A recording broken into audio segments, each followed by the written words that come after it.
Mic check. Mic check. One, two, three. Peace to everybody. If you can hear me, give me a one, please.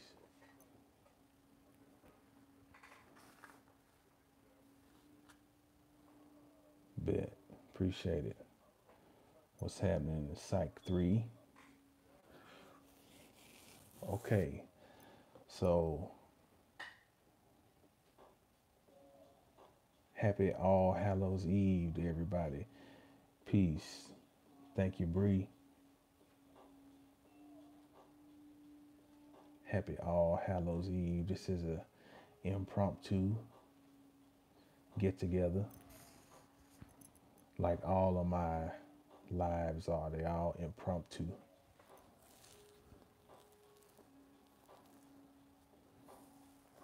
Just wanted to chit chat. And I like telling stories. Hope y'all can hear me. Trying not to talk too loud. If you watch my videos, you know I like telling stories. So I figure what better time to tell a story than Halloween. Let's tell a Halloween story. Okay. So first, before I get going, I just want to say that I'm sitting inside of a shrine. This is a shrine to primarily my father. This whole room is an altar, if you will. You know, it's also a place for me to venerate my other family members. But in essence, the entirety of this is a world that I saw growing up that got ingrained in my mind, so in my subconscious, to where the desire to recreate it became just the same as breathing or winking, or sorry, not winking, but blinking my eye. You know, it's just natural you blink your eyes. It's just natural for you to breathe, you know, to sneeze when you have to. These are all subconscious activities. This desire to recreate the world that I was shown as a child became something that was just buried, that was always there. So, you know, I'm gonna take this opportunity, and this is my platform. This is mass media. So this is an opportunity for me to venerate some of the people, some of my family members, ancestors, if you will, who have moved on, that some I had relationships with, some I didn't. It's all important, but it's very, very, very important that if you don't have stories, first of all, let me say stories are important. Stories are important because that was the original history book, the griot, the storyteller, you know. So you need to have that to keep track of real history, okay? But if you don't have, I lost my damn train of thought. Either way, we're gonna keep moving. The storytelling, though, is Baba Gerald, the Chi. Okay, what's happening, Baba Gerald? Storytelling is important. Well, that's what I was gonna say. Because if you have storytelling, that creates the link even to your ancestors that you didn't, or that you don't have conscious memory of. Okay? As far as you interacting with them in this particular lifetime. But the ancestors who have gone on, who you do have experiences with, it is very, very important that you remember them. If nothing else, you give them thought.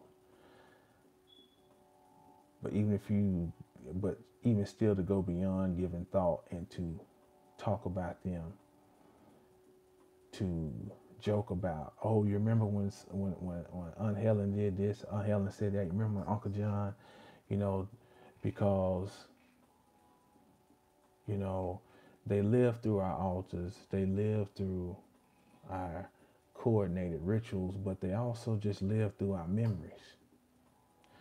Thought is everything. The mind is all in all, it's mental. So just when we think of them, and the word think coincides with the word thanks. To give thanks is to give think, or to give thought.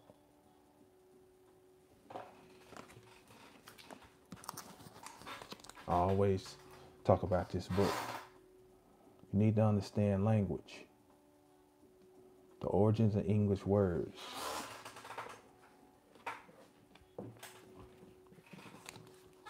This is another one that's a must-have in your library, Origins. This one is by Eric Partridge, I think. Yeah, Partridge. The other one is by Shipley, Joseph T. Shipley. The words think and thank are the same words. They come from the same root, same etymological family. When you think of your ancestors, you are thanking them. Okay? So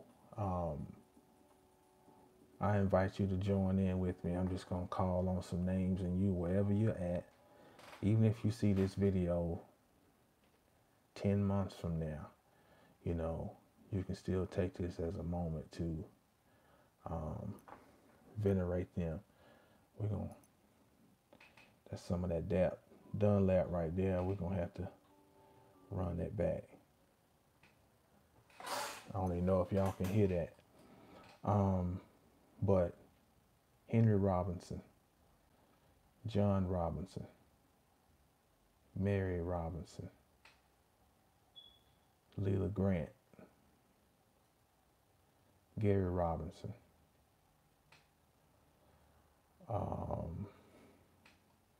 Dimples, Lila, Pat,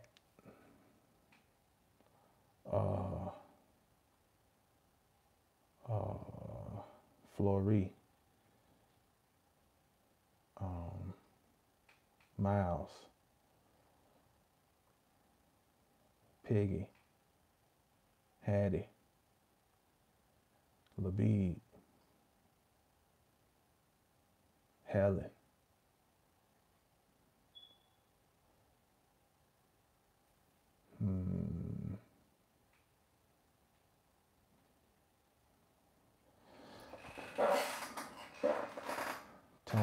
Tony Grant,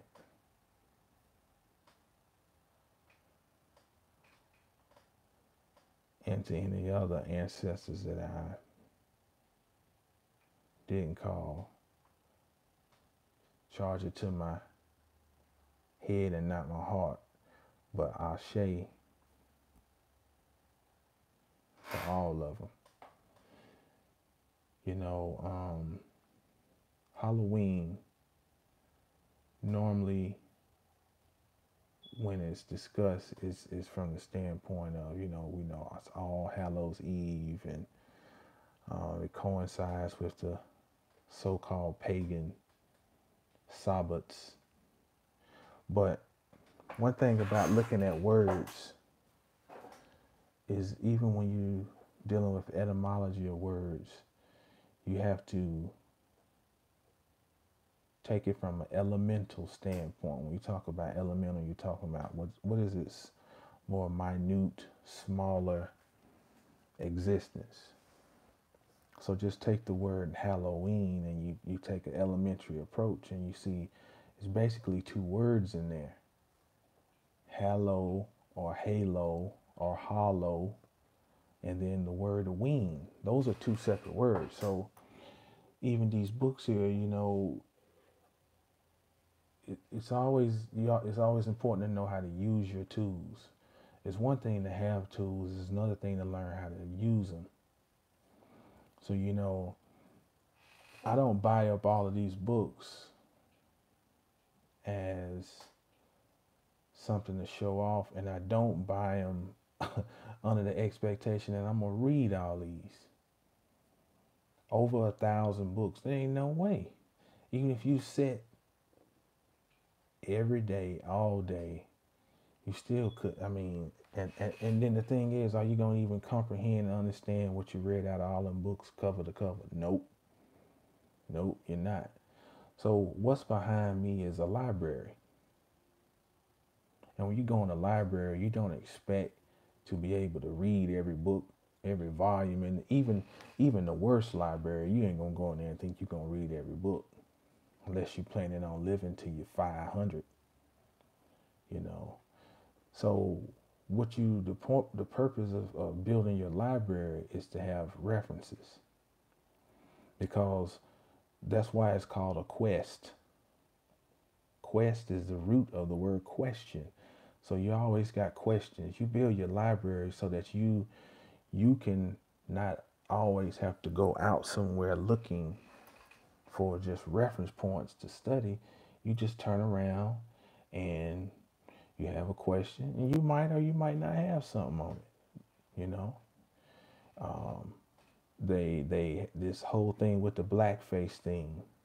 You know, it made me look into some psychological things. Where it just so happened I got some quite a few things on psychology and neurosis. You know, and that's what you do. You build your library. People always think there's some secret. It's not. It's just to really be inquisitive and don't lock yourself in a box. Don't even lock yourself in going to the bookstore and looking for metaphysical books. That's what I used to do. Just where's your metaphysical section? You skip over. No, you need to look at natural science. You need to look. One of the greatest metaphysical books I ever found was in the oceanography section. And the book is called Water Pure and Simple. And the thing is once you put yourself in a box, you miss out on just expansive, information, you know. Um, but you want to get everything because the more you further you go, you're going to see that everything is everything. So you might have a question dealing with hormones.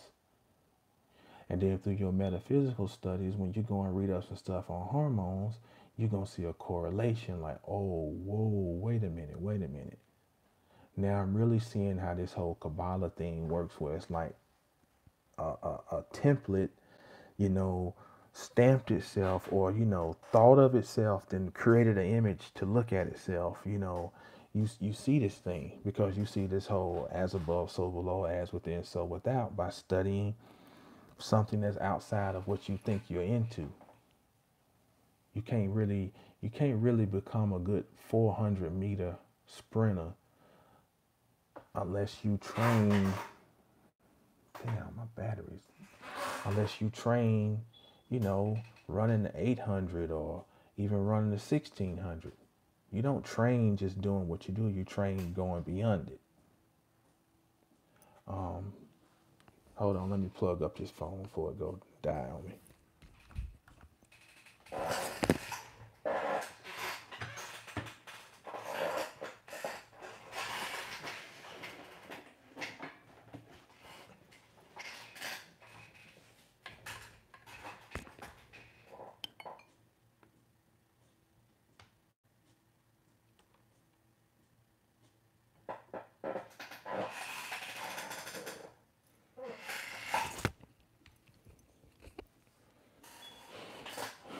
Okay, so back to Halloween. So, like I was saying, these books, um, they address the word Halloween as one word, but there's two in there. There's hollow and wing. Hollow. Now, all these words I'm gonna name come back to the same family. Hollow, whore, hall, hello, hell, holy, halo, um, um, and I'm gonna stretch this and say Allah, because I know that script has been scrambled for over millennia to hide information, because people would get their heads chopped off for saying some of the things yeah, that you find that's openly in books now. People literally was getting whacked. So things had to be couched in mystery. They had to be hidden. They had to scramble things. And see, the thing is, the people who would be hungry enough, they knew in the latter times, who would be hungry enough would dig hard enough to find the keys. The keys don't sit on the surface. You have to dig for the keys, and you can't cherry pick. You can't fake it and skim your way to the keys. It is a laboring process, and there's no cliff notes. Everybody now, we in this thing, everybody thinks they got the cliff notes. Well, not everybody, but the common theme is the cliff note version, you know. Um, But there's still much to be said about toiling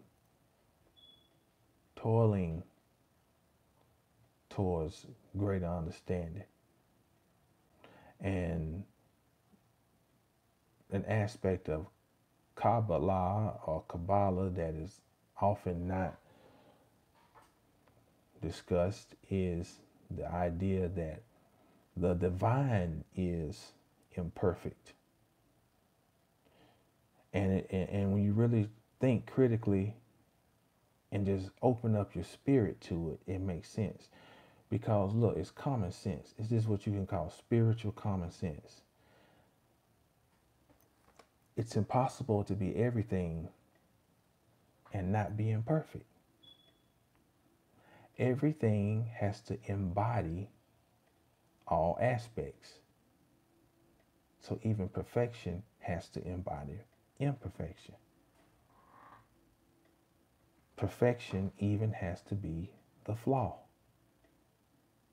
Because it's all. All. And all denotes a whole. See, like again, hollow, whole, whore, hollow, hell, halo, on and on and on. And see, the whole, H-O or H-O-L-E or W-H-O-L-E means all. If it's whole, then it has all things in it. But if it is a whole, as in a hole in the ground, it accepts all. Either way, see, that's how this stuff was set up. They'll come back to each other either way you look at it. So we have the halo or the whole, or so we can say it's the holy, or it's the hollow, as in the hollow covers. The whole covers.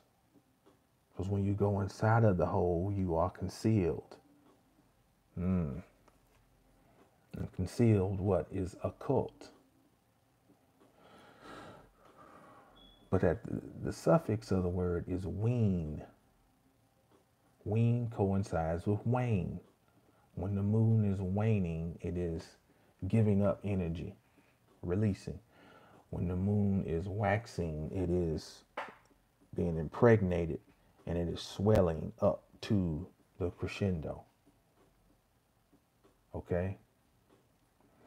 Wean also denotes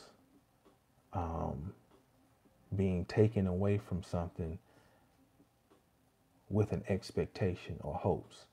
And interesting that when you look up the etymology of the word wean, it sends you to venerable. And we were just talking about venerating our ancestors, as in lifting up. So what is interesting is that our ancestors are gone, as in they've been snatched away from this realm so they can be lifted up, which is what the essence of what the word wean means etymologically, to be stripped away so that it can be lifted.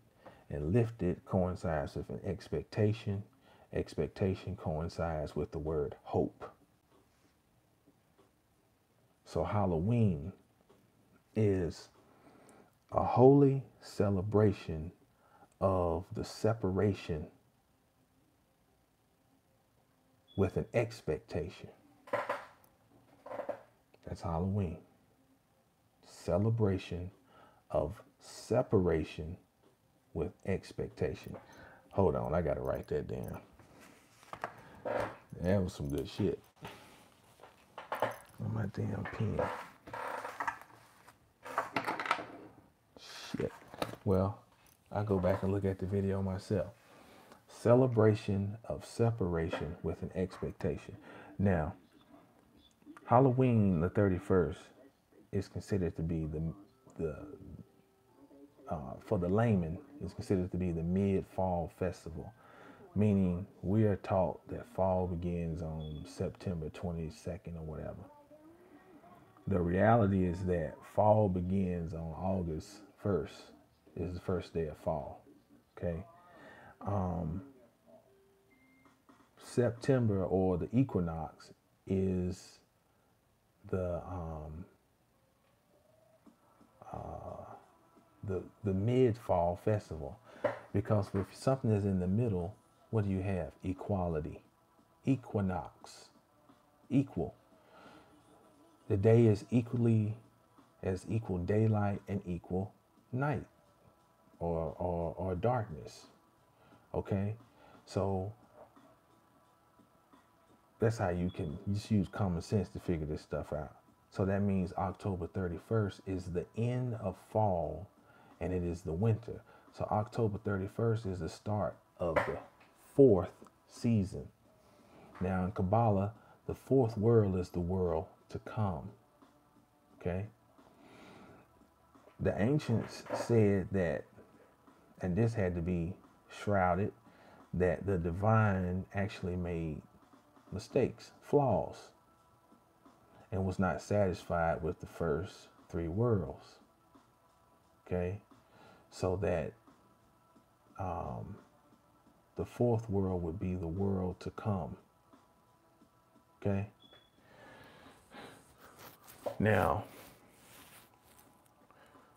by Halloween starting the fourth season, okay, you're talking about a separation. Here comes the numerology, where I explained about the 1, 2, 3, 4. 1, 2, 3 are the only numbers. Once you get to 4, you've gone back to the number 1. So 4 denotes a new beginning, okay? A change of course. This also coincides with the correlation of death with All Hallows Eve. Because again, you're talking about separation for veneration. It's the celebration of the separation with an expectation.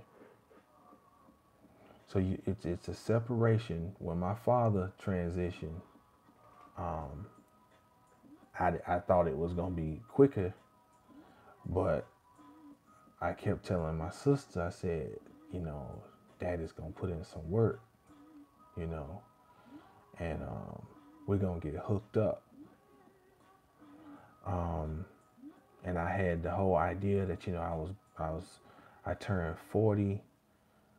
I think it was, no, I turned 40. No, back that up.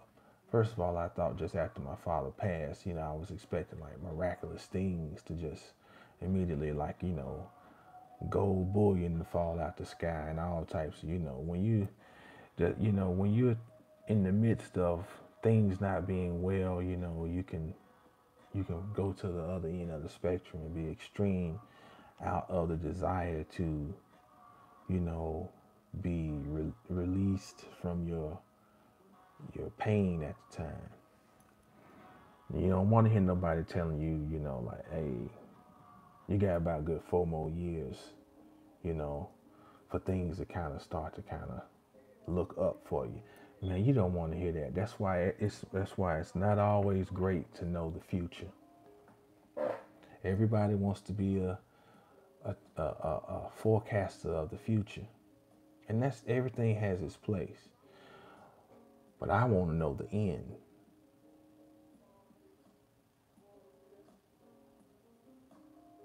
I want to know the end. See, the Western mind puts us in the paradigm of we always want to know from a linear perspective.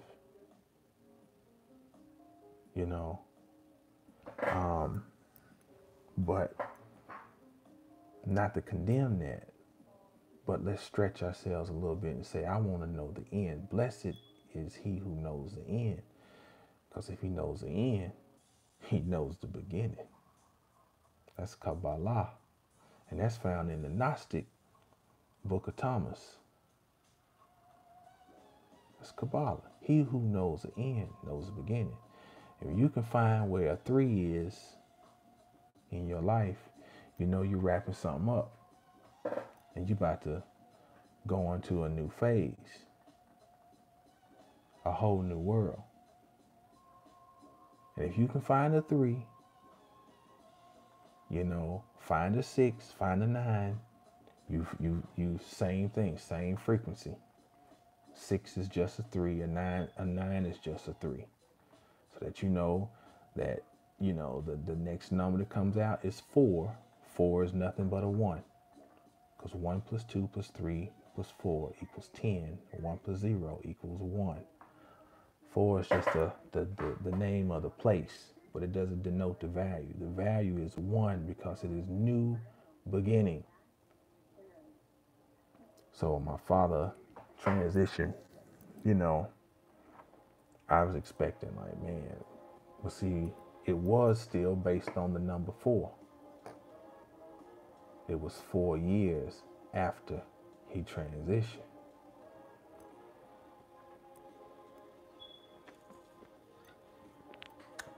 And it just so happened that during those 4 years, I turned 40. Then I was like, well, 40, okay, everything's supposed to jump off. But what happened was, it started off, my 40th year started out with me having the flu for the first time in my life. And then I had a stomach virus, okay? And what's funny is that when I turned 41, the year started out with respiratory, you know, bronchial infection or something like that. So we see the stomach corresponding to the throat, as above, so below. So his grand ritual goes on, you know, but it is around the number 4. We're talking about a death. So what started at 40 is what really started with me, was I started dying.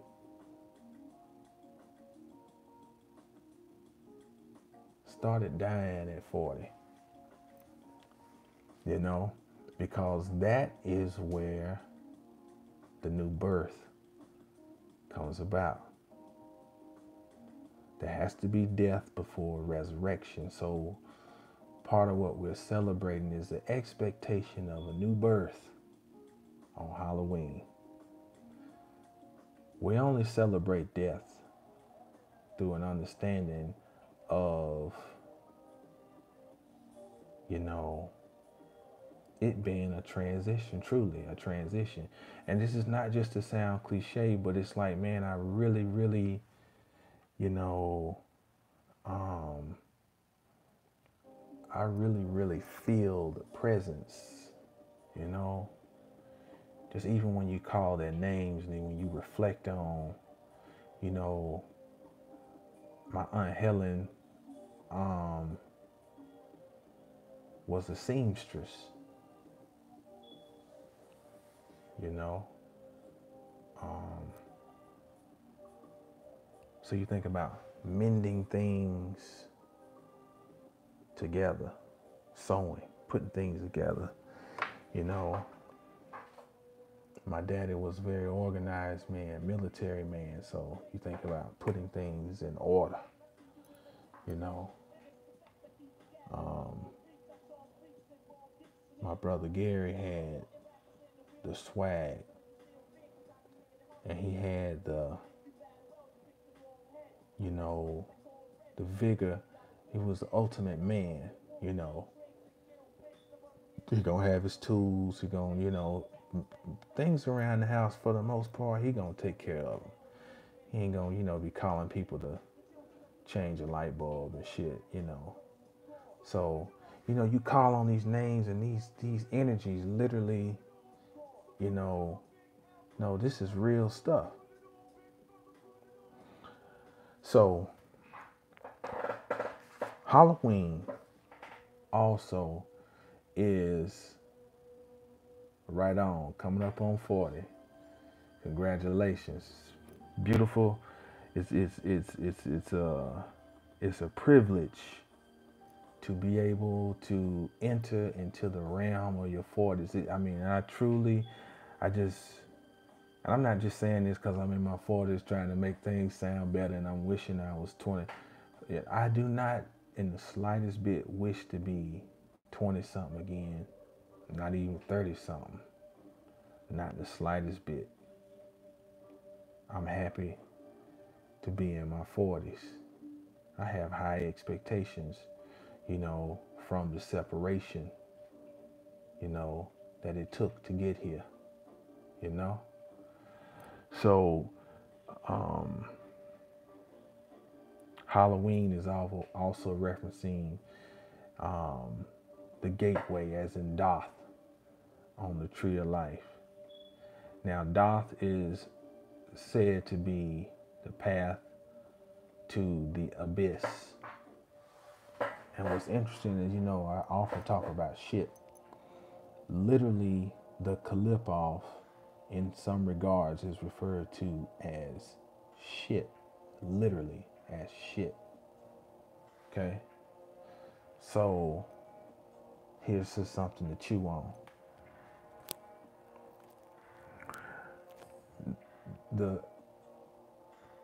There's a reason it's called the underworld.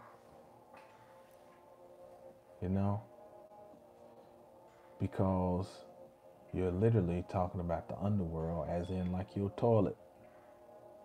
The underworld. And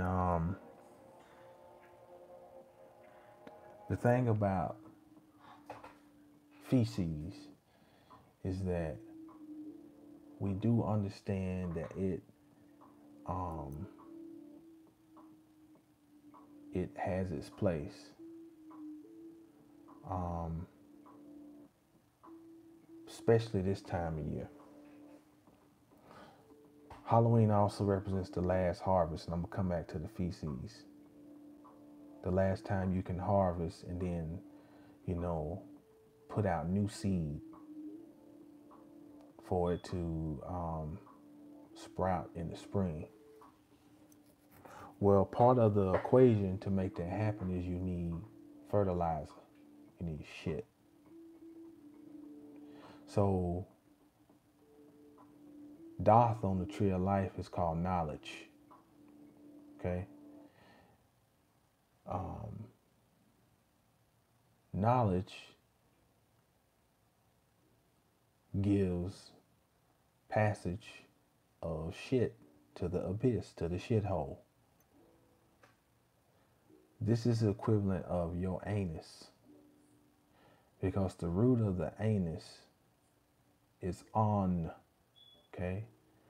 On coincides with the word John. John comes from Johann. Now, Johann coincides with the Arabic Jahannam. Or Jahannam. But either way, you see, it's basically, when you hear the Jahan or Jahin, same, it's John, on, hell. Okay, but stay with me though. But we understand this is talking about the underworld. Okay? The underworld in the physical sense coincides with soil. There's a whole cosmos or network that goes on beneath the ground. There's a whole world, literally. Its own ecosystem. The upside down world. Okay? Up here, things grow this way. The underworld, the roots, they don't grow up. Roots grow down into it. Okay? So, Doth, or knowledge, gives access to the underworld, the shit world. Now,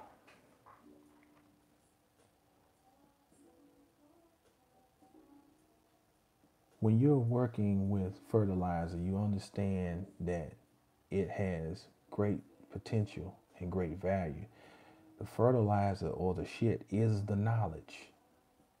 So think about it.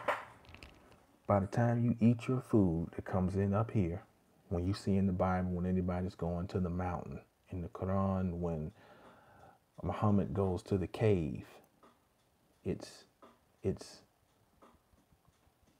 talking about the head. Okay? And then the fruit eaten, again, referencing the head, taking in something, and then it is digested.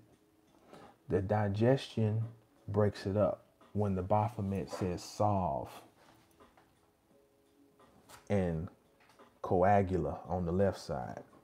The digestion is the solving, because when you solve, you break things apart.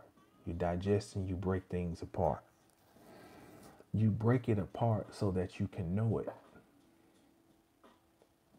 So Moses comes down off the mountain with the law, with the knowledge. That's digestion. Comes down off the mountain, digestion. What is extracted and pulled? See, that's what Moses' name means, drawn from. What is drawn from and extracted is what remains as the waste. But the waste is the knowledge that came from the fruit. The fruit had to be digested to produce the waste. That's the abyss. And even what is in the abyss is useful. The original idea of recycling. But if you take your hands and pick up shit and don't wash your hands, there's something called E. coli, all types of other shit to fuck you up, basically, and that can make somebody else sick. So the moral of the story is, put some gloves on when you're dealing with shit, and wash your hands, and don't become a pig. See, a pig likes to wallow around in shit. So why I'm always talking about balance, because, you wallow in shit, you just gonna stink all the time. And if you too concerned with just being pristine all the time, you never get nothing done. You have to get dirty, but there's a balance in that. So Halloween is access. This damn screen keep cutting off. Halloween is the gateway, but the gateway is about your knowledge. Understanding what you are dealing with at all times, so that nobody's holding your hand and leading you somewhere that you don't even know, what you really getting into. When the book of Genesis opens up, first chapter, first verse, it talks about God hovering above the waters of the deep, and they were void and without form, something to that nature. And if you really use your imagination to coincide with what we've been talking about, we're talking about a toilet. You're talking about a toilet. Just think about this. You can always find a correlation with the simplest shit, some stuff all you do. You going to take a shit, something everybody knows about, everybody does.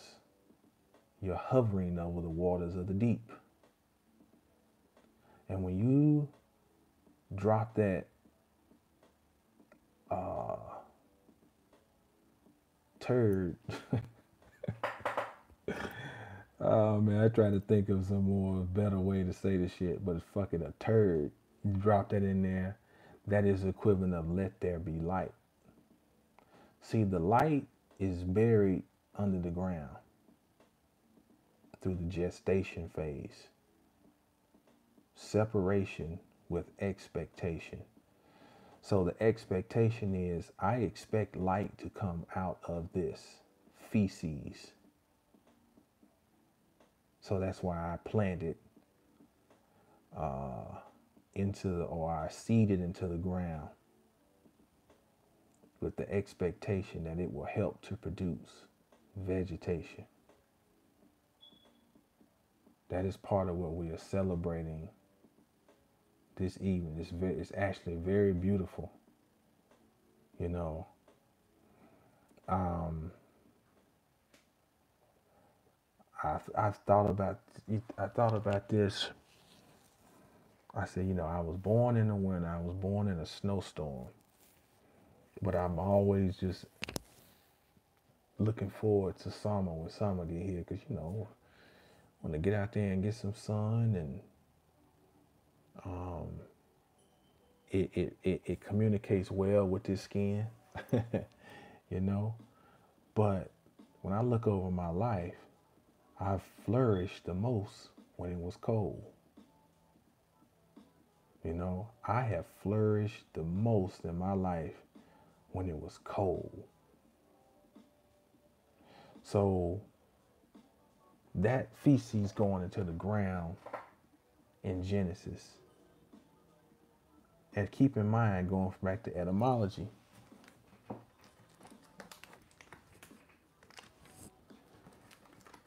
the word Genesis, as in generate, coincides with even the word Sodom. Now, I'm not promoting no sodomism or whatever, but the word Sodom, what I'm trying to say is, from a denotative standpoint, is talking about generating. That's the true meaning behind the story of Sodom and Gomorrah. It was a place of generation.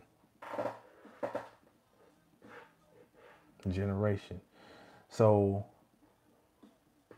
we're talking about literally, the Bible is replete of references to taking a shit. If you seen the thing I did on sex shit and the stomach, I have to say, a masterful breakdown of this shit. Genesis chapter 38.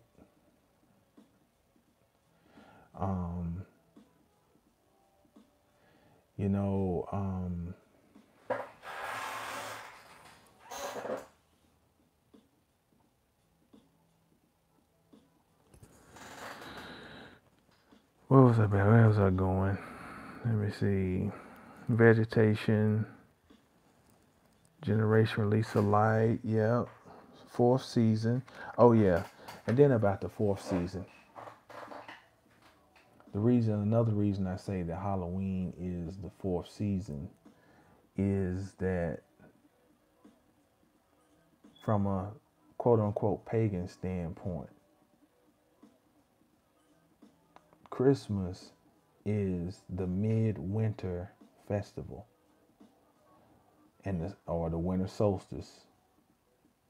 The summer solstice is called the midsummer festival. Okay, how can it be midsummer if it's the first day of summer? How can it be midwinter when the winter solstice is supposed to be the start of winter? So it's like there's a deliberate effort. Everybody stays a step behind. If you always late to just something as simple as a season,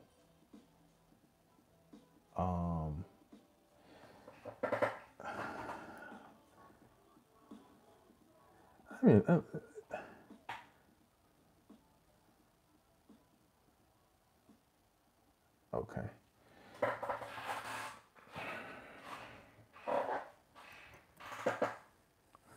So again, this is the start of winter. And vegetation dies, shrivels up, everything's contracted, everything seems to be lifeless, hopeless. But it is a grand paradox of the universe. Is like in the most hopeless and perilous of times is where the light comes out of. And I don't know who that's for, But I think somebody needs to hear that, you know. Um, you know, you need to be able to, I think at times, as I reflect on just the death aspect of Halloween, you know, also talking about allowing a death inside of you is very important. You know, it's very important to allow yourself to die, you know. And all that means, that sounds theatrical. All I'm really saying is allow yourself to change. I've gone back and looked over my life, and I don't think I know. I am addicted to change. I'm addicted to it. Because, you know, I go back to how I really had my first, I guess, awakened thought or pondering was when my grandmother died in 1983, my grandmother Mary. And I've told this story before, but they told me that she had gone to heaven and she was going to be there forever and da da da. And I remember I was so disturbed one night I could not sleep because the idea of her going to a place where nothing, it was like they're just gonna do the same stuff over and over. They're not gonna go there, go and leave there, go anywhere else. It bothered me. And then I was even more bothered because I was like, well, what are you really bothered about? Do you want to have to die again?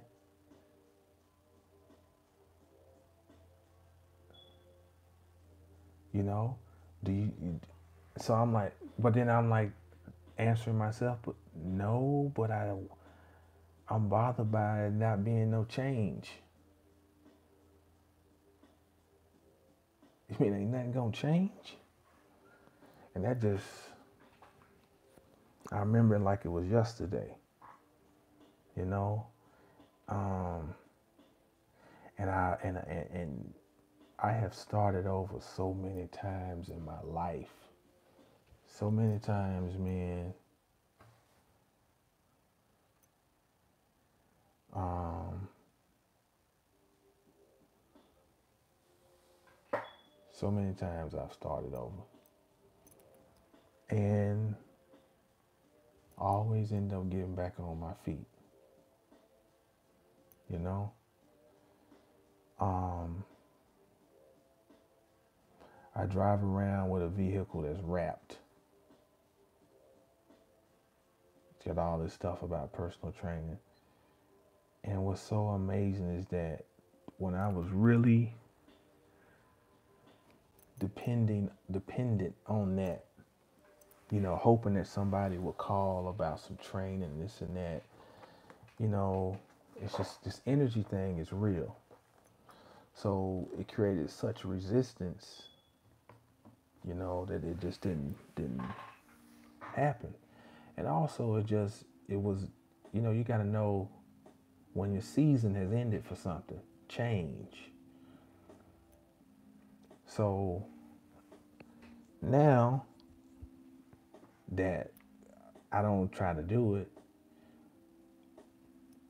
I get a call, I get stopped at the gas station, this and that. Can I get a car? Da da da. And it's like, I don't do it anymore. And people look at me and they think I'm lying because it's like there's no way somebody would drive around with a expensive full wrap on a vehicle and they're gonna say you don't do it no more. I said, no, I don't. And then they look at me and they think, well, what else could you do? Be a bouncer? I mean, what else is that you, because this is how limited the whole world, you know. So when I tell them what I do, then it, you know, the feeling of shock, and it's like, damn, that didn't register. I didn't think that would, you know, was even a, so, you know, I'm addicted to change. But now as I've been a little older, a little more wiser and understanding cycles and, kind of like people who know when to get into the market and get out, when you're able to start understanding cycles and knowing where you at, and then you are better able to utilize the energy better, you know, sitting back thinking like, man, I have a window open. This is Halloween. I have a window open. Just go back at 30 of your 40 something years and think, man, think about in the winters how, opportunity will come here, opportunity there. Even just being in high school and wanting some extra money, and then somebody say, oh, maybe we get Buddha call the basketball games, or be the whatever they call it, the announcer at the basketball games.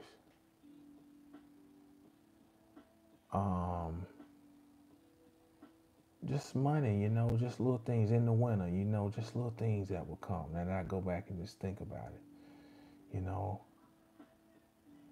But the advantage we have now is by having an understanding of where we are. We're not just hapless participants getting swayed to and fro. We now become co-creators, co-controllers, in our reality, which brings us back to, like I said, the idea of predicting the future is good. It's only bad when it becomes fanatical, Everything turns bad when it becomes fanatical. Everything. But, from the standpoint of knowing that it's gonna rain tomorrow, yeah, that's very beneficial. Understanding that a monsoon is coming, understanding that we're gonna have a heat front come through, and you don't want to run out there with some boots on and a sweater, So I want to go back on what I said. It's having an agreement between the future and the end. Understanding the end is understanding your why and what's my ultimate, idea of, what I want. And then peering at the weather forecast to know how I need to dress as I go along, So, I want to tell you a story, because I said I was going to tell a story. I ain't even told it yet. At the church I grew up in, Baptist church, that was very close to almost being like a holiness church. It was one of them fire Baptist churches, okay? And I want to tell you a Halloween story about integration.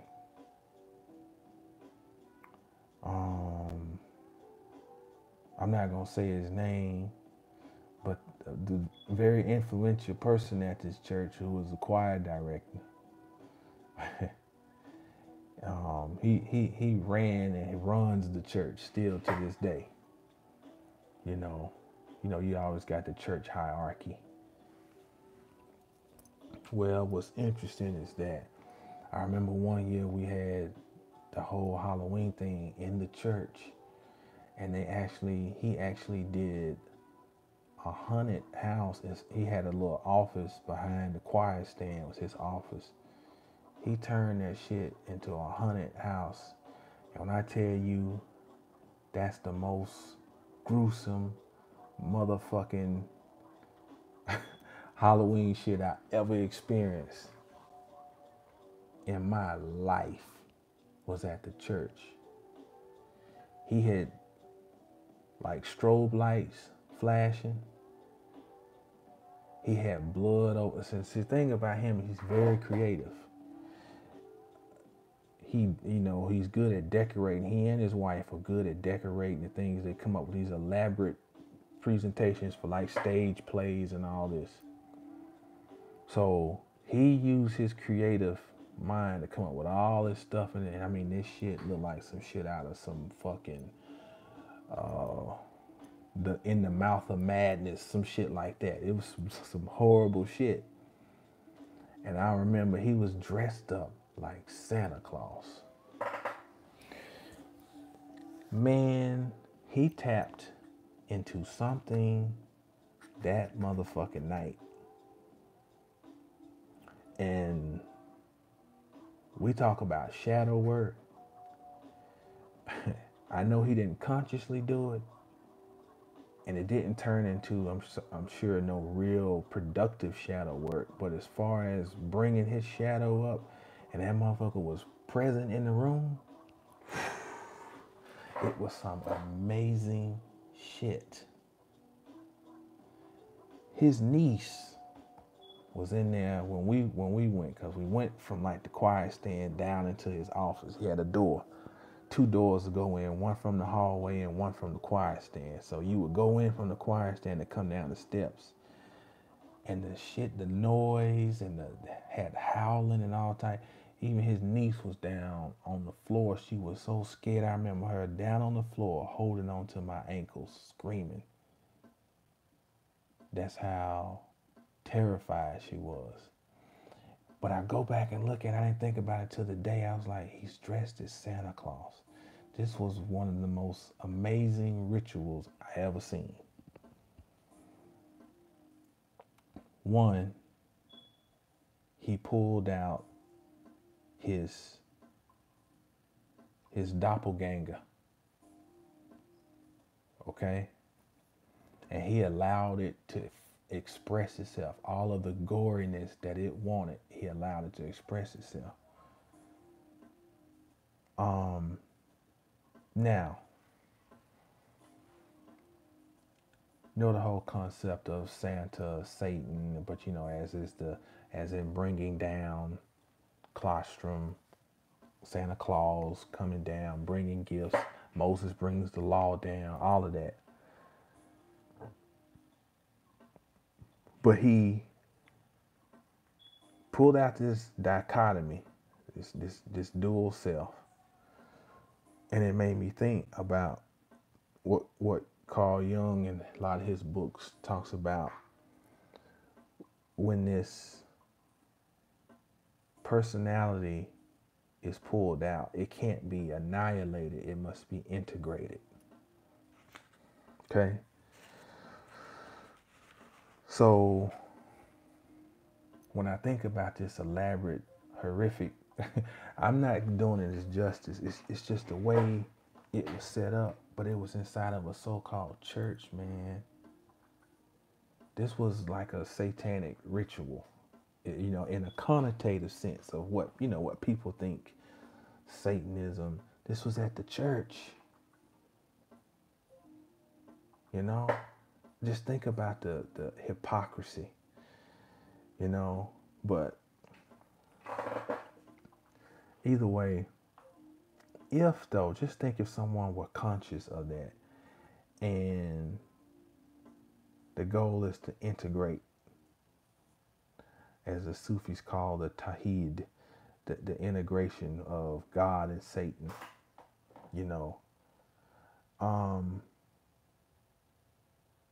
what could have come out of that?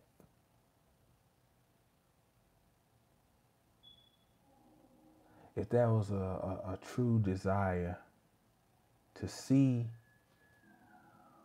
just how truly deplorable of a person you can be,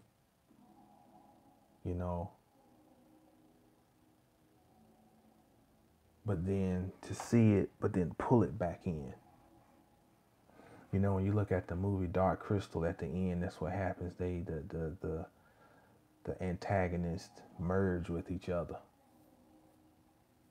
and they become these giant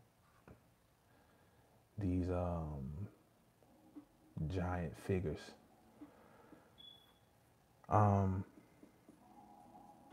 And then my mind keeps going, and I think about the good old United States we live in, and how something occurred starting in the 60s or mid 50s with Brown versus Board of Education. The concept of integration.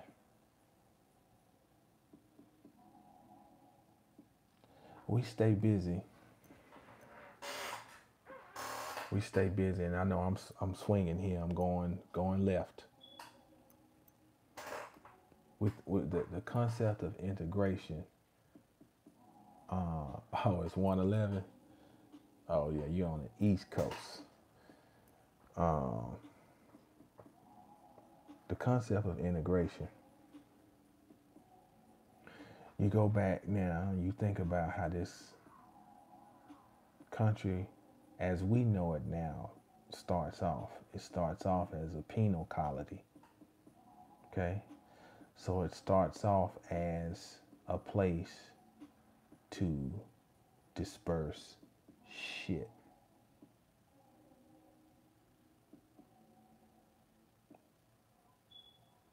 Just think about it.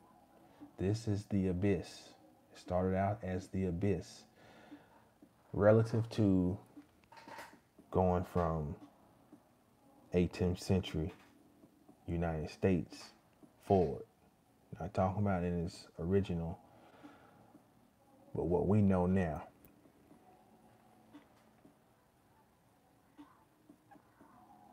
And then we see all these horrific things we know. Slavery,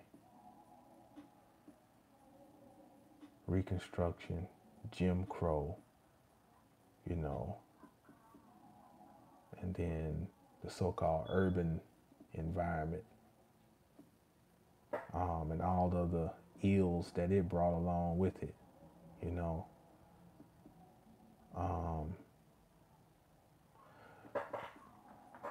But we look in the midst of all that, we had something called integration.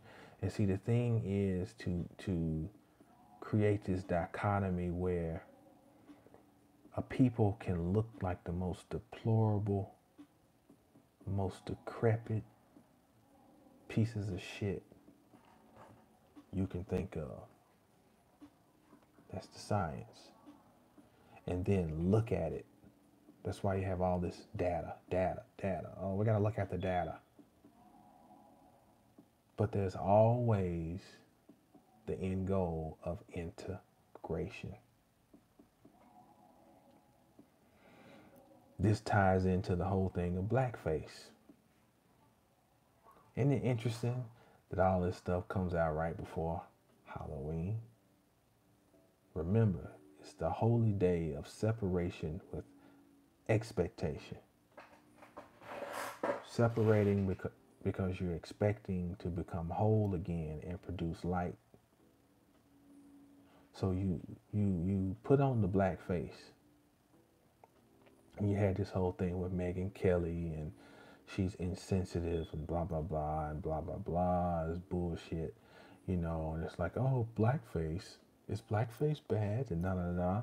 And then just amazingly, CBS, the Sunday after all this stuff happens, amazingly, they got a whole series about blackface.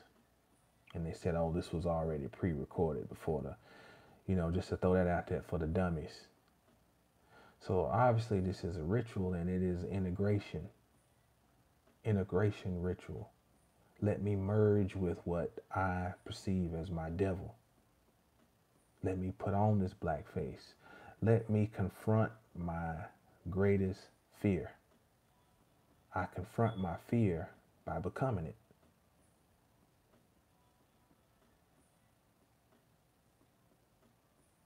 And then it sits right here at the gateway. Integration. So see, there are people, I believe, who understand, these things on a greater level and probably maybe just sit and see what we got to say to figure out the rest. Like me and my homeboy was talking about, you know. But let's see. Let's open up the floor for. Let's see what's going on with the chit chat.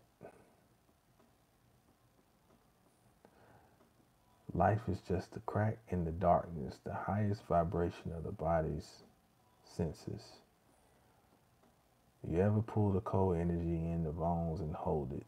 Nope. We are a fractal of the universe, so it's just like us in structure. Right. Peace, Adams. Yeah, kill false beliefs of the last. Okay. A lot of people talking about the wind blowing in different places, spirits trying to reach out. Yep. Yeah, when you see the hall of opportunity, you don't get stuck to one door, right? Yeah. Okay. Anybody got any questions? Any comments? I mean, I guess there ain't really nothing to have no questions about, but who knows? Somebody might, or comments, or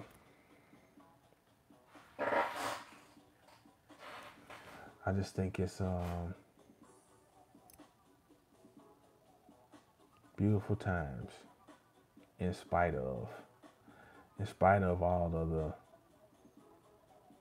horrible things that we see. I'll tell you one horrible thing. I go in the gym tonight just to show you the sign of the times. I'm gonna say this too. You can't be dismissive. You're not supposed to sit around and fear all the time, but you should never be dismissive either as far as not paying attention to what's going on. I'm gonna tell you, I go in the gym tonight. First, you gotta type in your phone number and put your finger on a thing to get access. It shows up on the computer that, oh, okay, this person's paid up.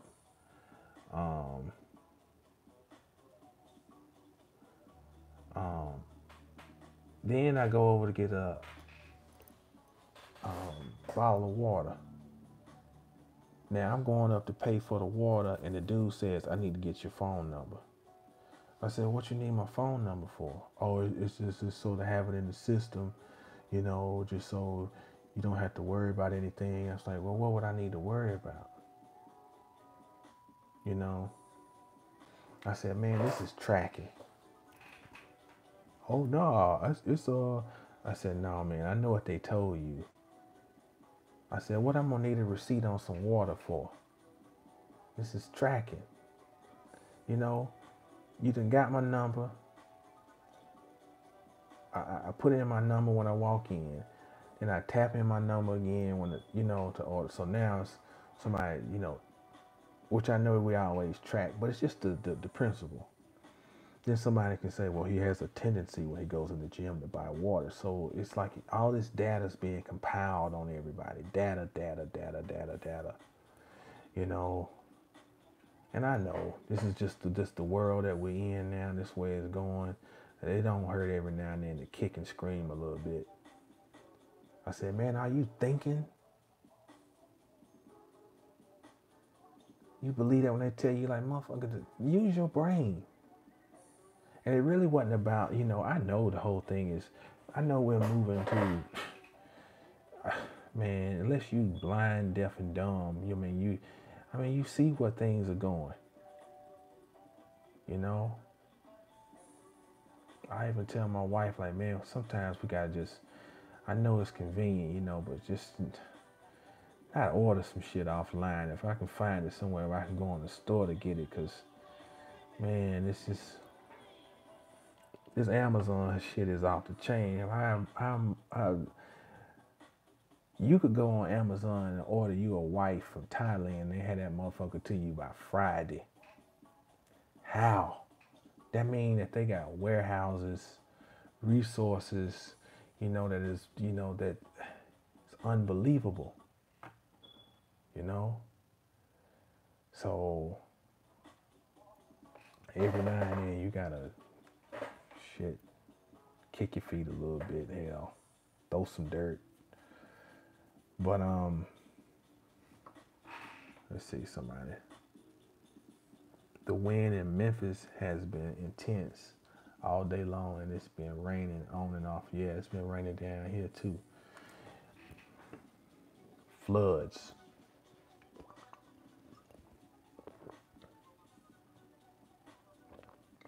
You know,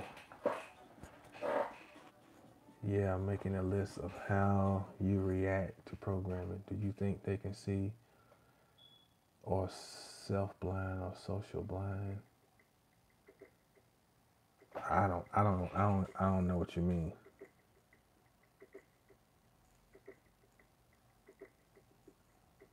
Self-blind or social blind. I don't know. I don't know. You got to explain that. But you know, I'll tell you one thing. This is a time to be observant and really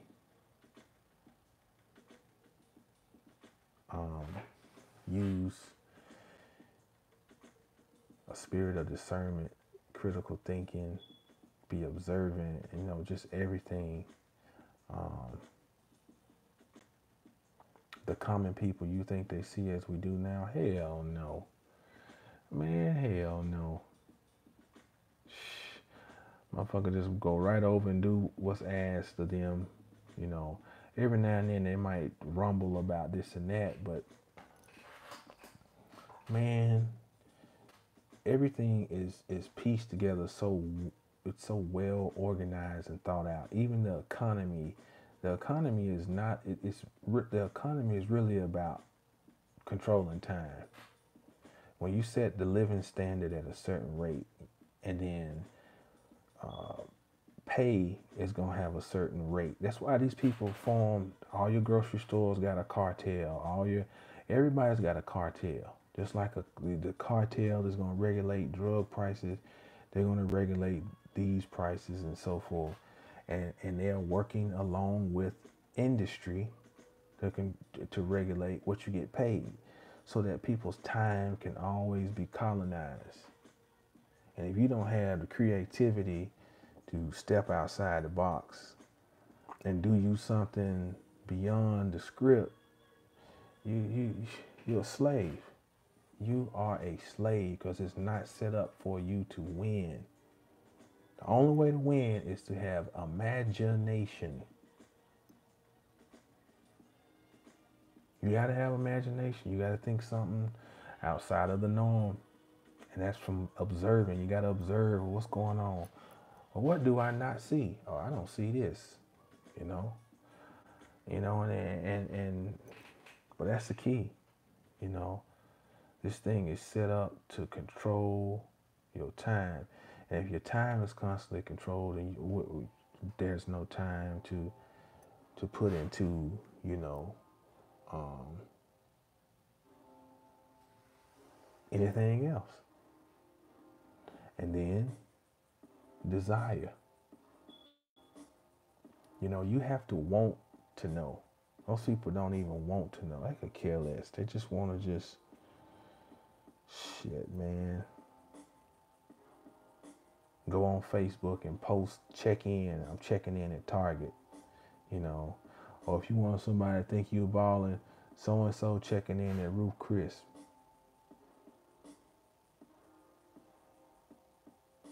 You know?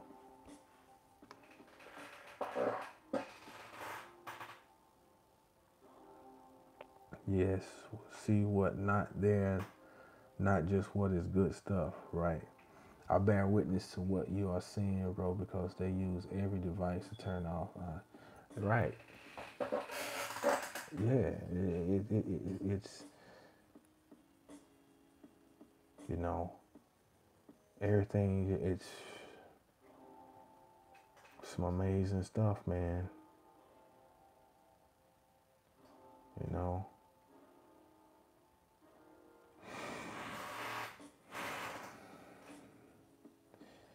You know, that mind is the final frontier.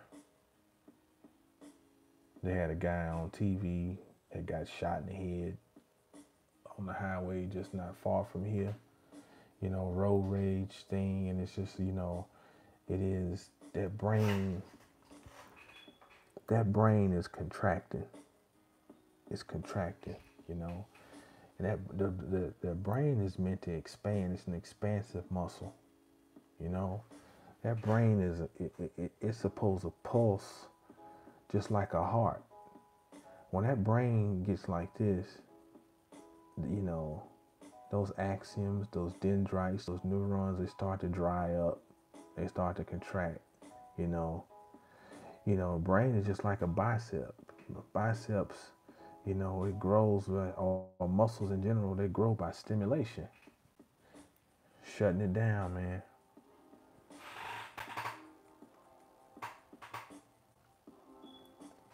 Are not books also the technology of past?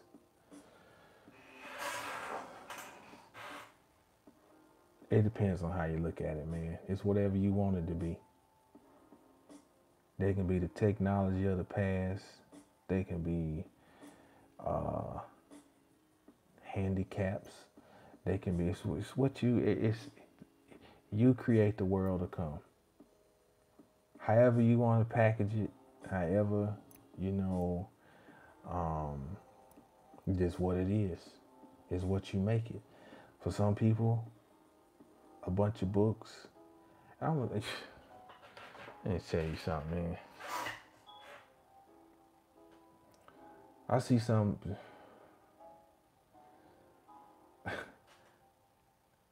There's this one cat. He loved to debate people.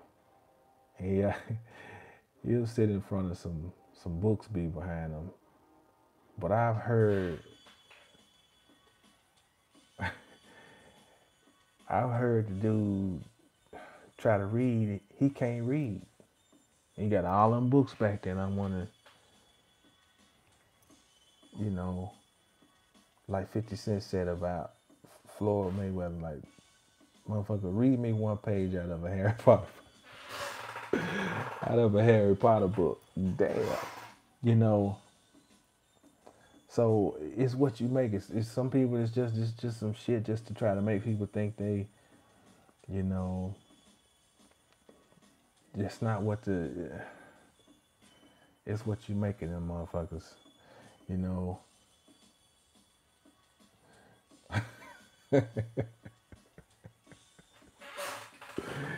Oh man. This motherfucker can't even pronounce Hebrew. Hebrews. The Hebrews. Like, god damn, man. You need to get a motherfucking phonics book up there, my nigga. Isn't technology the same? Again, all discussions have the element of semantics. So we have to make sure we speak in the same language. Because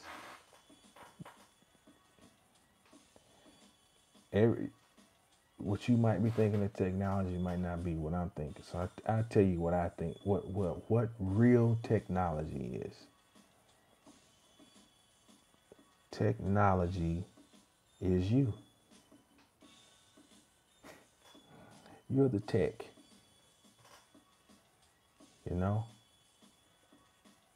Everybody watching what you do. Only thing these motherfuckers coming up with is new iPhones.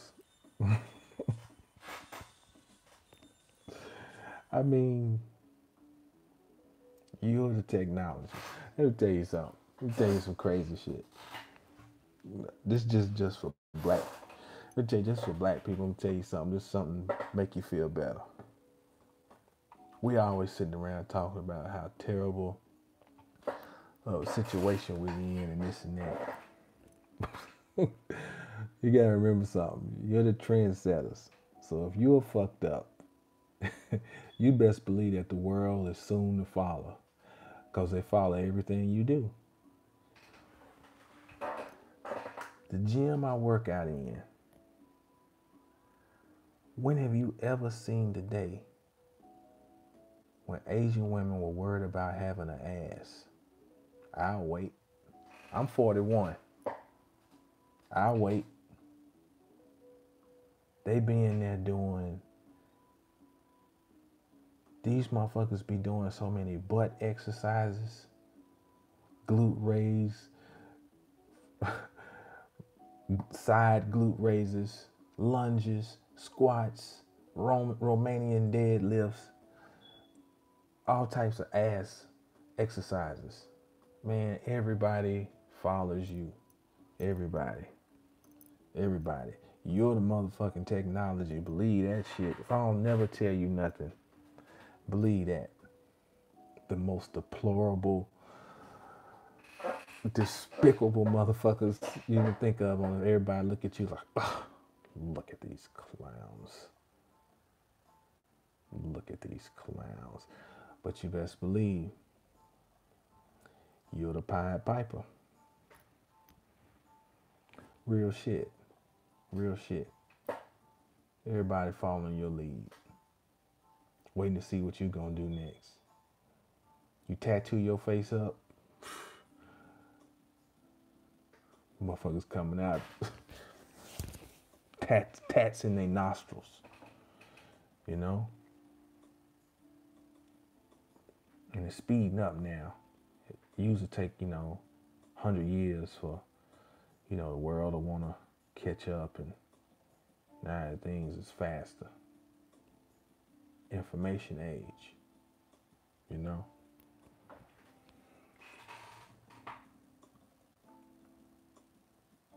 What else going on?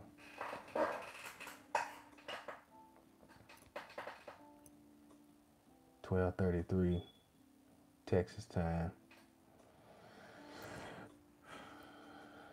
Anybody else got anything y'all want to chop it up on? Questions?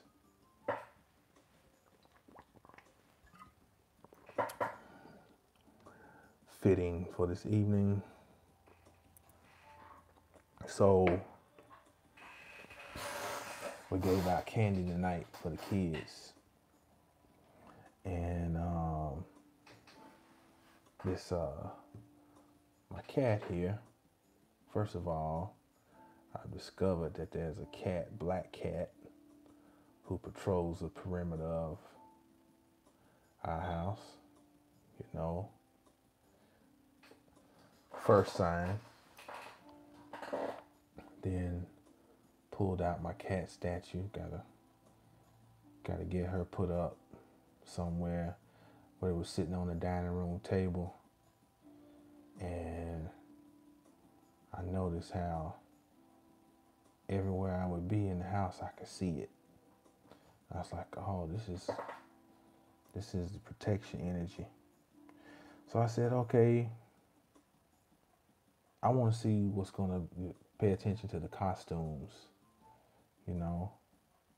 So the first child who comes to the door is a little girl. And she's dressed up as a black cat. So,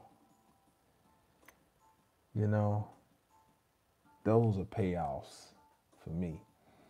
Because when you talk about being aware and you're paying attention, observing, one of the for sure, one of the benefits is that since you're paying attention, well, here's a message for you. Okay, I ain't listen to your commercials. Yeah, so that was beautiful, and it was interesting that all the children who came to my door were well mannered. First little girl, hi, happy Halloween, I said, okay. And her mother was standing there, I said, here's some candy for mama, and they left. And Another little group came up. They were they all said thank you. Then and what's funny is the little boy was there. He's dressed as a cat. The little girl was dressed. I guess she was a witch.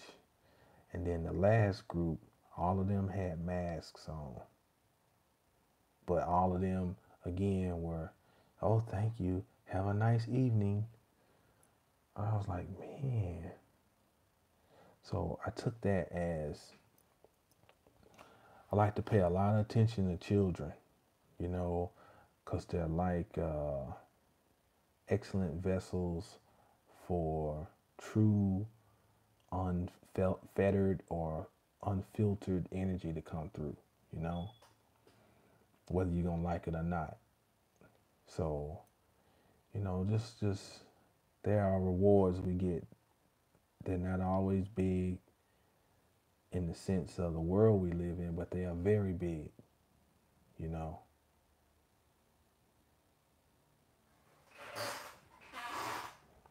Okay, I have a question. Why do some masters check out and their bodies still remain? Stroke or like yogi or something? Have you seen this as in Bobby Hemmett?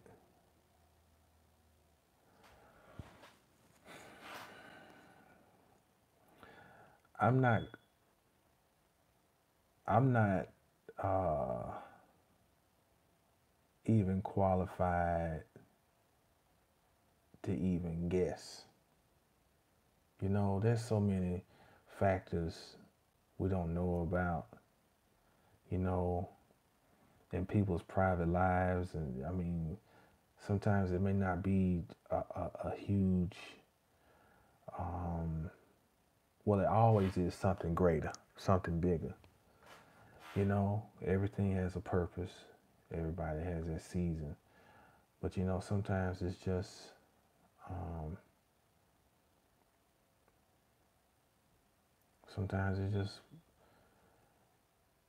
person's lifestyle. Sometimes it's just the time, you know, and sometimes we just it might be things that we don't know. Sometimes it might be something rotten in the cotton. You just don't know. You don't know. You know, yes, we are so connected now with all of this social media, but we're so disconnected. I mean, you don't really know anybody. You don't really know what their needs are. You don't, you know, you don't really have relationships with people. So, so now see, this is what could be a problem. Like here I am on here with a platform like this and talking, and then let's say I say something in a definitive manner, and somebody go and run with it, and then that person go and tell somebody else a version of something, then it just so I'm learning a lot of times the best thing said, man, I don't motherfucking know. I don't know. I don't know. I used to get so frustrated with my old man because you know, especially as he got in his 70s, you know, I'm like, man, I want him to hear something, tell me something prolific, drop, you know. He'd be like, shit, I don't know. I'd be like, man,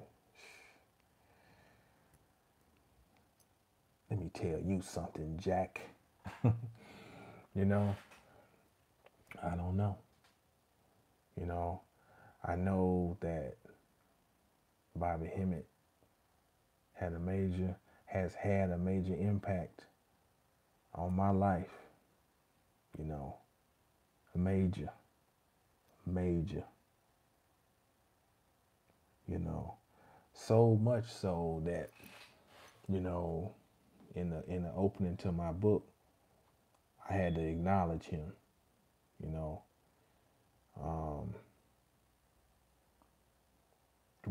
you know, man, I can pull out. I can go back there behind me and pull. I know at least 100. I'm gonna say at least 50, 50 to 60 books that I learned about through him. And see, that's the type of person I am. I don't like nobody telling me a whole bunch of stuff like, all this, you got everybody now, you know what's amazing? You know what's amazing about Brother Bobby is that he never really made it out like he was this divine being that was sent back to save everybody. And, if you don't get down with his philosophy, you're going to be lost. And what's amazing is that's popular now, where a lot of cats is coming with this thing of I've been sent. I've been sent. You know, I'm one of the ones. And I've kind of found that, or I tend to lean to the side of sometimes the ones never really identify themselves as, you know what I'm saying? Oh, I was sent here to, you know, it's tripped out, man. It's tripped out, man, because this is capitalism. It's capitalism. I be checking out another cat, man, and he's no different from a preacher, you know. Now you can't teach metaphysics and then come back and tell people that if they don't join up with your thing that they're gonna be lost and they ain't gonna have no leadership and this and that.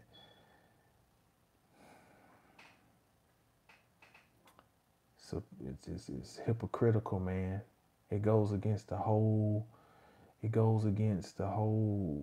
ethos of metaphysics and spirituality and hell, basic philosophy. These things are all about mastering yourself. It ain't just him. It ain't just him. He's an easy one. He's an easy target. Like this these niggas are good actors, but he's not the only one.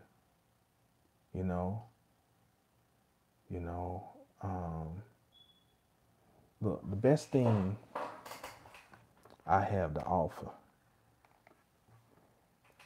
and this has been frustrating to me because I haven't always felt, I kind of feel like when I take this approach, like people get bored. But I really,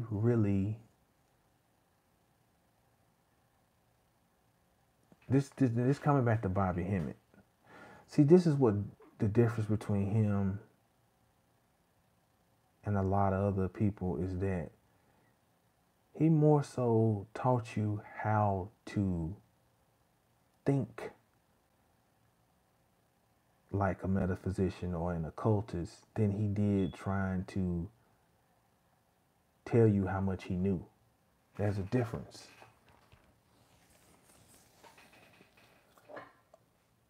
A friend of mine told me, she's a lawyer, she said when she went to law school, they said, you can learn the law. You're going to learn the law. We're not here to teach you law. We're here to teach you how to think like a lawyer. The difference between Brother Bobby and a lot of others is that he had such an impact on me because it expanded my ability to be a student. When a person goes back and shares sources with you, it's giving you the opportunity to go and be a more diligent and fastidious student, So in that realm, I had two great teachers. I had my father first.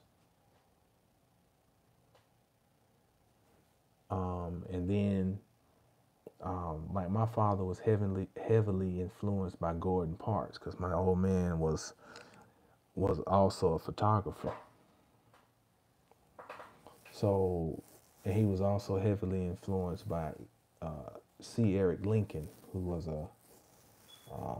I guess you could say a sociologist and philosopher. Where it's like, well, Bobby Hemmett was the equivalent of that for me, you know. But I'm telling you, man, it's people are really into looking for a Messiah still, and people are far too many are not really studying. They're looking for cliff notes, you know. The man who studies gonna always have the upper hand, or the woman. The man or woman who study gonna always have the upper hand, you know. Um, just like in football, if you don't study your opponent, study film. The greats all study game film, you know. But that was a long answer. They use the New Age gambit, yes, not giving fish, but teaching how to fish, exactly. My contacts get dry. I had two dreams about Bobby. My first one was 7 months ago after his stroke. Cliff notes are books or in my case videos. Cliff notes are books.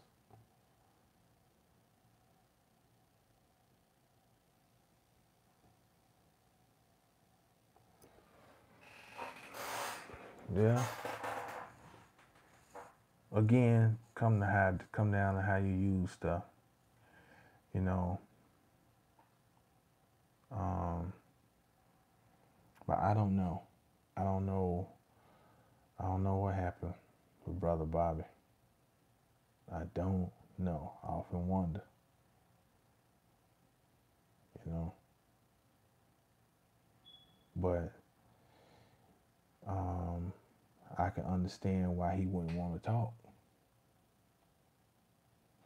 I can understand that, man. It is horrible out here. It's horrible, man. And I'm gonna tell you something. Sincerity. I don't know, man. I don't know. You know, this thing that I'm on right here that we talking on right now. Hell of a tool. Hell of a tool. You know, allow you to broadcast yourself. Shit. You know. Just let you sit there and burn your own light out. You know.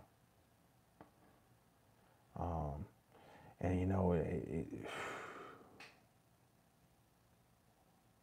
like is Bobby teaching something new? I don't know. No, I mean he ain't teaching. Period. As far as I know. You know.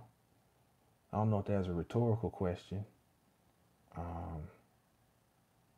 But what's new?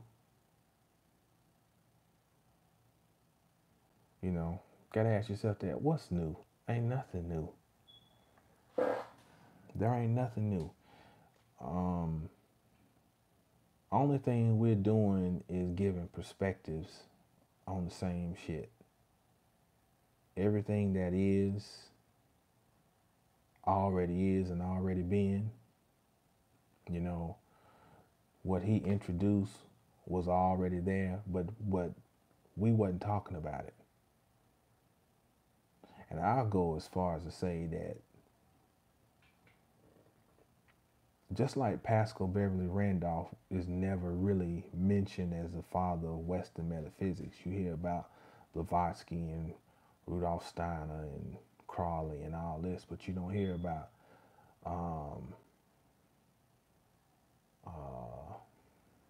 Pascal Beverly Randolph. Well, you ain't gonna hear really ever in the real mainstream about Bobby Hemmett and we could say Phil Valentine. You're not. But all this shit all over the internet, that's where it started. I mean, and Delbert Blair, you know. That's where it started. I mean, this is worldwide. People all over the world know about Bobby Hemmett. So no, he didn't have no children, but he sired. This nigga has sired thousands, at least thousands, you know. And here's my thing. A lot of people done sit and done studied his stuff and go and do are the antithesis of what he stood for. He stood for basically, man, know thyself, you know.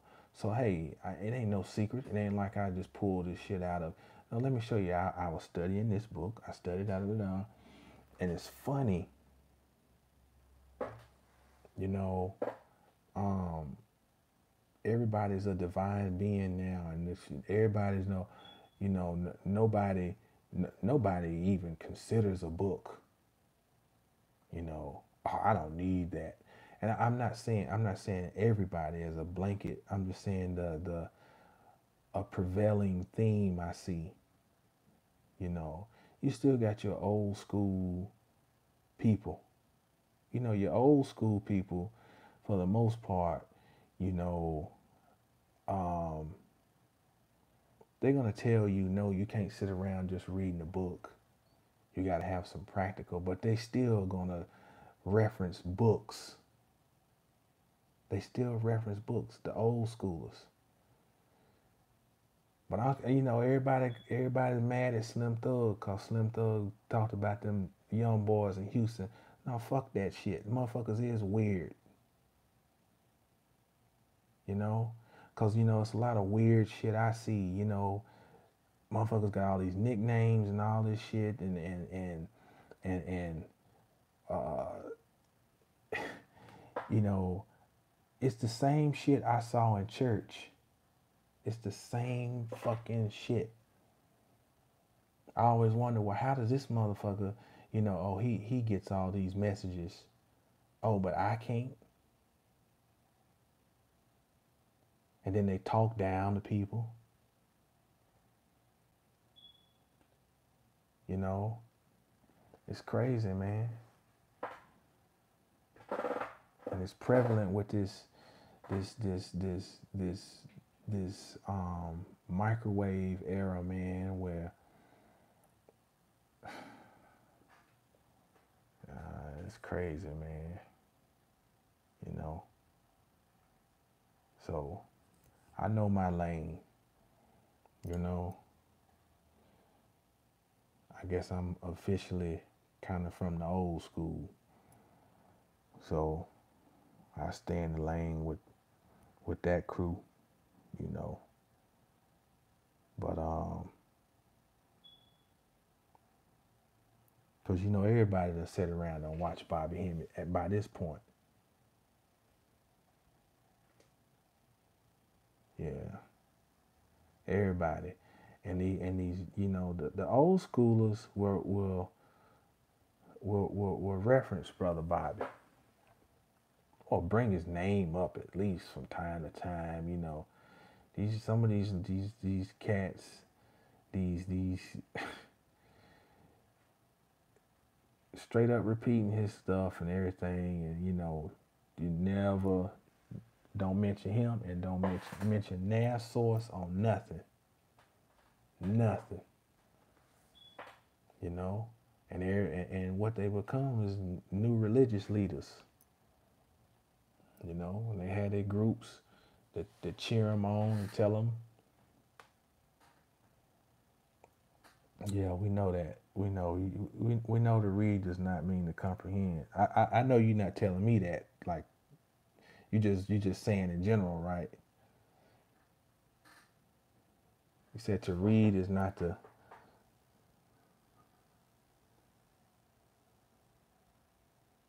I think that was Bobby. To read doesn't mean to comprehend. Oh, okay. You saying that's one of his quotes?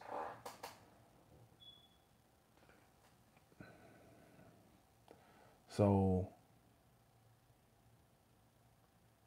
you know, I'm always saying this. I think it's just very important, man, just to build your library. Just build your library because I don't think, I don't know how much longer, or his being as in to read doesn't mean to comprehend.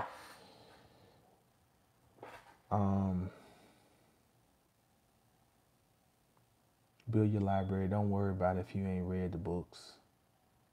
If you don't read a book for 10 years, it don't matter. It's not about reading books. It's about having references when questions pop up. And it's all about having an angle of perspective. You know, angle of perspective. Capitalism forces, or no.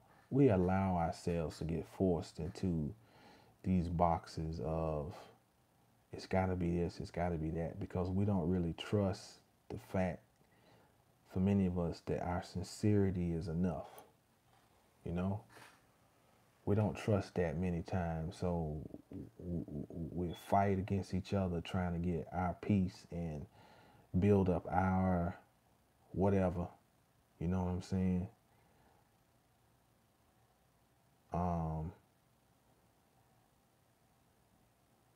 You know, and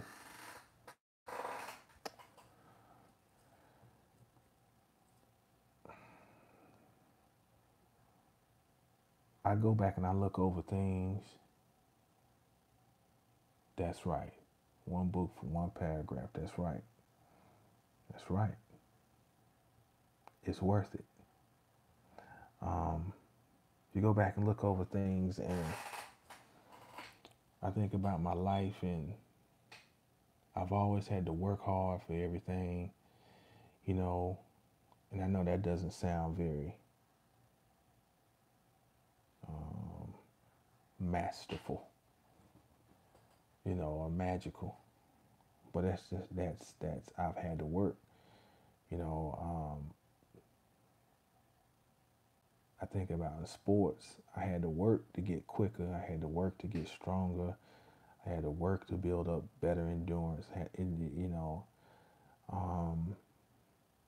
the only thing I really just had above everybody else was I was usually smarter, you know.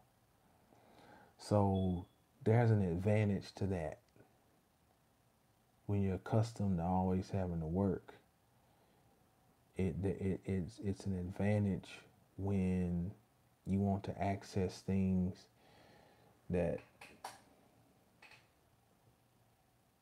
some want to access, you know, and in some cases everybody want to access, but it's just that, man, they don't have the discipline. They don't have the discipline. Some of your greatest athletes are not the ones you see on TV. They be walking around your neighborhood. Just didn't have the discipline.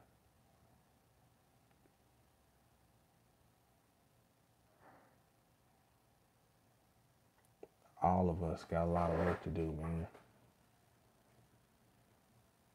All of us. It ain't just you.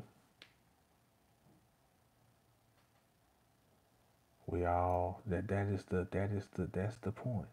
It is supposed to be a toil, a struggle, a jihad. I don't know if I should have said that word, you know, but that's the true meaning of the jihad. It's the struggle. It's talking about you struggling against yourself. You struggling against yourself. And that's what creates the light. Or not creates it. The light always has been, always will be, but what magnifies the light, if you will. The struggle.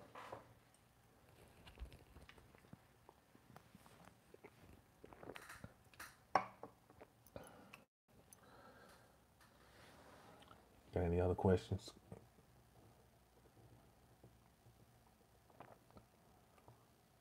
Any other comments before we before we get out of here. Went longer than I thought it was.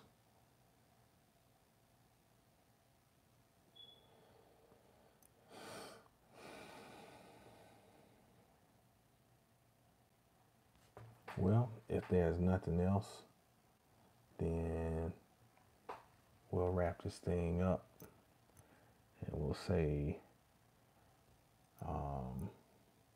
now it's 1. So it's actually happy All Saints Day to everybody.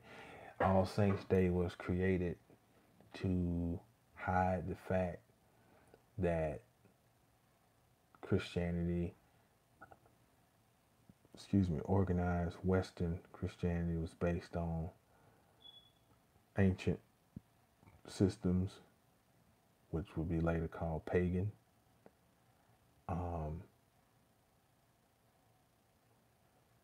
And that All Saints Day was created to hide the fact that they were venerating the same thing as All Hallows Eve.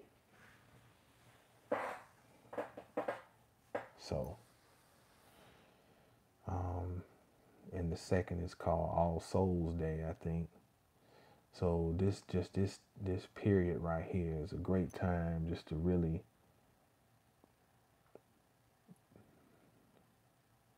be careful with your thoughts, focus your thoughts,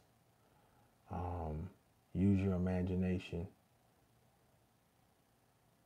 see yourself wherever you choose to see yourself, and that's gonna wrap it up. So it's Brother Jamal, mastersofthecosmos.com.